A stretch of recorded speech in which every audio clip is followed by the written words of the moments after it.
So I've been reading some opinion pieces online from South African media about Zimbabwe and Emerson Mnangagwa and what they consider to be a pragmatic approach to Donald Trump and the tariff regime. I'm going to take issue with that. First off, the problem in Zimbabwe is Zimbabwe's ruling party, ZANU-pf, and their human rights violations. That's the problem. The problem isn't the Zimbabwean people. The problem isn't Donald Trump. And the tariffs, that's a global thing. Mnangagwa is taking a step that he thinks will relieve the tariff regime against Zimbabwe. Well, if he believes it's going to stop the travel restrictions against criminals and human rights abusers in ZANU-pf, then he's mistaken.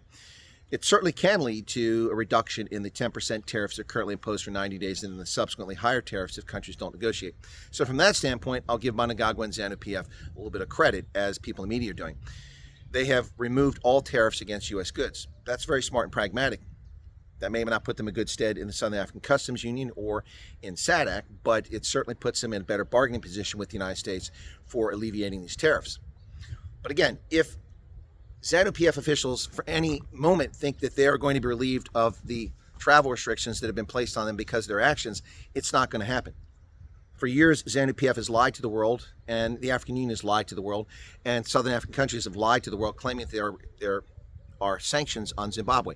There are no sanctions on Zimbabwe. There haven't been since the Rhodesia days. There are travel restrictions and things like that on those who violate human rights and violate the rule of law, and that's the bottom line. I've been dispelling this myth for years. You can simply look at the Treasury Department and see what these restrictions are. Any American who wants to invest in Zimbabwe can do so. Any American that wants to live in Zimbabwe can go there, as far as the American government is concerned. The American government has no restrictions on our interactions with Zimbabweans and Zimbabwean businesses, aside from state-owned enterprises that are corrupt, that are tied to ZANU-pf.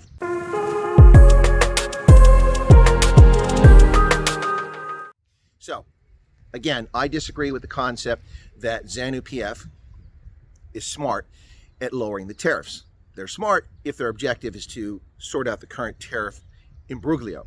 However, if their objective is to get rid of the travel restrictions and the visa restrictions on corrupt ZANU-pf officials, that's not going to change. You must change your behavior before the U.S. government will alleviate those restrictions. Speaking of which, here in South Africa, some people are running scared thinking they're going to get restrictions on themselves. Well, don't misbehave and then there won't be any issues, right? Anyway, there you have it, folks. From the Western Cape, this is Chris saying I don't really agree with what some of these analysts are saying about Zimbabwe, but we'll see what plays out. Cheers.